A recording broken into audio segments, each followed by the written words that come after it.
प्यारे प्रदेशवासियों, नमस्कार। पिछले कई दिनों से आप सबसे हमारा संवाद नहीं हो पाया और स्वाभाविक रूप से आप सब लोग भी इच्छुक होंगे कि हिमाचल प्रदेश में कोरोना वायरस की वर्तमान में क्या परिस्थिति है, और उसके साथ साथ में आप लोग ये भी जानने के लिए इच्छुक होंगे कि हिमाचल प्रदेश में सरकार कोरोना वायरस से संबंधित आने वाले समय में और वर्तमान में क्या क्या कदम उठा रही है। अभी तक हिमाचल प्रदेश में कोरोना वायरस के कुल 54 मामले 54 पॉजिटिव आए हैं, और उसमें से हिमाचल में जो जिनका उपचार अब चल रहा है उनकी संख्या 13 है जो हॉस्पिटल में है। जैसे मैं पहले भी आप सबके साथ बातचीत कर चुका हूं कि इस बीच में बहुत बड़ी संख्या में हिमाचल प्रदेश में दूसरे प्रदेशों में फंसे हुए हिमाचल के निवासी हिमाचल वापिस आना चाहते थे, और उन लोगों की हिमाचल प्रदेश में आने के लिए हमने सरकार की ओर से इजाजत भी दी, व्यवस्था भी की। स्वाभाविक रूप से हमको इस बात की आशंका भी थी कि बाहर के प्रदेशों में जहां हिमाचल के लोग इस संकट के दौर में फंसे हुए हैं वो हिमाचल प्रदेश में आएंगे। संभावना इस बात की हो सकती है कि हिमाचल में कोरोना वायरस के मामले बढ़ सकते हैं, और उसके अनुरूप हमने हिमाचल प्रदेश में इस बात को अनुभव किया कि मामले में थोड़ी बढ़ोतरी भी हुई है। अभी जो 1 तारीख के बाद हिमाचल प्रदेश में अधिकांश मामले जो आए हैं उनमें से वही लोग ज्यादा संक्रमित पाए गए जो लोग हाल ही में हिमाचल प्रदेश में दूसरे प्रदेशों से आए हैं।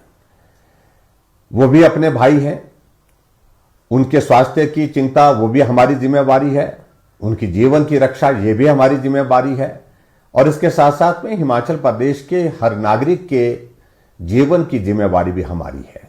मैंने पहले भी इस बात का जिक्र किया था कि हिमाचल के निवासी जो बाहर के प्रदेशों में फंसे हैं वो हिमाचल आ सकते हैं, लेकिन हिमाचल प्रदेश में पहुंचने के पश्चात वो हमारे क्वारंटीन के नियमों का सख्ती से पालन करें। कुछ जगह इस बात को लेकर के हमने देखा है कि बहुत ईमानदारी से क्वारंटीन के नियमों का पालन किया है, होम क्वारंटीन में है और उसमें परिवार के सदस्यों से भी वो नहीं मिल रहे हैं। पर कुछ जगह हमने ऐसा भी अनुभव किया है कि होम क्वारंटीन के नियमों का जिस प्रकार से पालन होना चाहिए उस प्रकार से पालन नहीं हुआ। उसका परिणाम ये हुआ वो खुद संक्रमित थे, लेकिन परिवार को भी उन्होंने संकट में डाल दिया। परिवार के साथ साथ में जो मिलने वाले अपने साथी थे, निजी साथी थे, उनको भी उन्होंने संक्रमित किया है। जितने भी हिमाचल प्रदेश में हाल ही में बाहर के प्रदेशों से जो हमारे हिमाचल निवासी आए हैं उनसे विनम्र निवेदन है कि आप होम क्वारंटीन के नियमों का सख्ती से पालन करिए। अगर पालन करने में कोताही होगी उसका नुकसान आपको भी होगा, आपके परिवार को भी होगा, हमारे हिमाचल प्रदेश के सभी निवासियों को होगा। ऐसी परिस्थिति में हमारे लिए विवश होकर के कानून के अनुसार कार्रवाई करने का भी निर्णय लेना पड़ सकता है। भले ही आप परिवार के सदस्यों के साथ नहीं मिल पा रहे होंगे उस प्रकार से जैसा आप मिलना चाहते हैं, लेकिन फिर भी आपको इस बात को समझना चाहिए ये वक्त बहुत लंबा नहीं होता, 14 दिन का वक्त बहुत छोटा सा होता है। इस वक्त को आप गुजारिए, और ऐसे में फिर उसके पश्चात जब आपका टेस्ट करने के पश्चात आप परिवार के साथ मिलने की परिस्थिति में हो पाएंगे तो आपको किसी प्रकार की कोई कठिनाई नहीं होगी।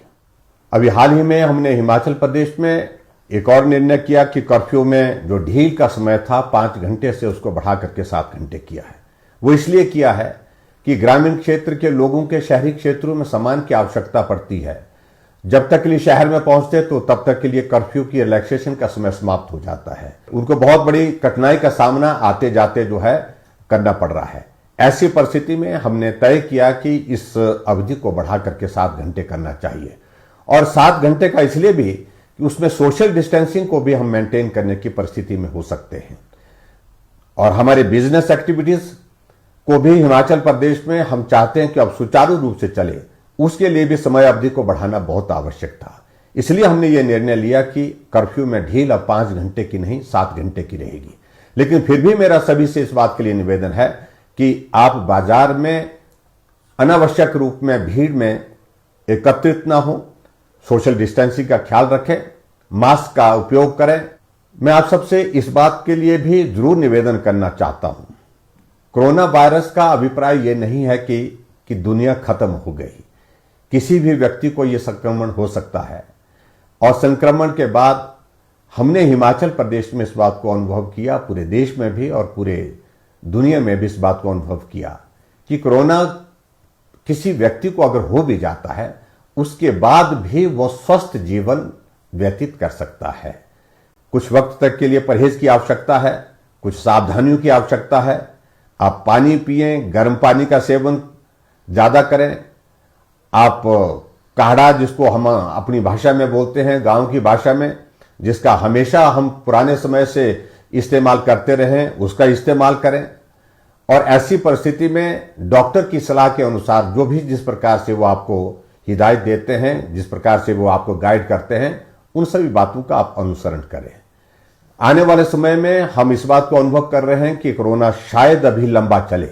ऐसी परिस्थिति में हम मान करके चलें कि कोरोना के साथ जीना, कोरोना के साथ काम करना और हमारे विकास के कार्य भी चलें, हमारी फाइनेंशियल एक्टिविटीज, हमारी सोशल एक्टिविटीज, वो भी आने वाले समय में नियमित रूप से चलने की परिस्थितियों में हो सके, उसके लिए मुझे लगता है कि हम सबको मन बनाने की आवश्यकता है। ऐसे में मेरा आप सबसे विनम्र निवेदन है कि आप सबका बहुत बड़ा सहयोग मिला है हिमाचल प्रदेश के सभी भाई और बहनों का, हिमाचल प्रदेश में इस लड़ाई को लड़ने के लिए। आने वाले समय में भी आप इस लड़ाई में अपना सहयोग हमारे साथ बनाए रखेंगे, ऐसा मुझे पूरा भरोसा है। मैं एक बार फिर से उन सब भाई और बहनों का आभार व्यक्त करना चाहता हूं जो कोरोना वॉरियर्स के रूप में, जो फ्रंट में आगे आकर के इस लड़ाई को लड़ रहे हैं, जिसमें डॉक्टर, पैरामेडिकल स्टाफ और हमारी नर्सेज हैं और सफाई कर्मचारी हैं, पुलिस कर्मचारी हैं। सभी लोगों ने बहुत महत्वपूर्ण भूमिका निभाई है। मैं हिमाचल प्रदेश पथ परिवहन निगम के भी उन कर्मचारियों का, ड्राइवर कंडक्टर का विशेष तौर से उनका भी आभार व्यक्त करता हूं, जो हमारे हिमाचल के निवासियों को जो संकट में फंसे थे दूसरे स्थानों में, दूसरे प्रदेशों में, उनको हिमाचल लाने में जिन्होंने अपनी भूमिका निभाई। भले ही हिमाचल प्रदेश में पिछले कुछ दिनों में कुछ मामले हमारे कोरोना वायरस के बढ़े हैं, लेकिन फिर भी मैं आप सबसे इस बात के लिए निवेदन करना चाहूंगा कि कोई चिंता का विषय नहीं और बाकी राज्यों की तुलना में अभी भी हिमाचल बहुत बेहतर परिस्थिति में है। लेकिन फिर भी हमको सावधानियां बरतने की आवश्यकता है, एहतियात बरतने की आवश्यकता है। उन सारी बातों का मैं जिक्र बार बार नहीं करना चाहता हूं, जो सारी बातें आपके साथ हमने साझा की है, जो बातें हमने आपके साथ बताई हैं। आप उन नियमों का पालन करते हुए आगे इसमें सहयोगी साथी बनकर के चलते रहेंगे, यही मैं आपसे निवेदन करना चाहता हूं।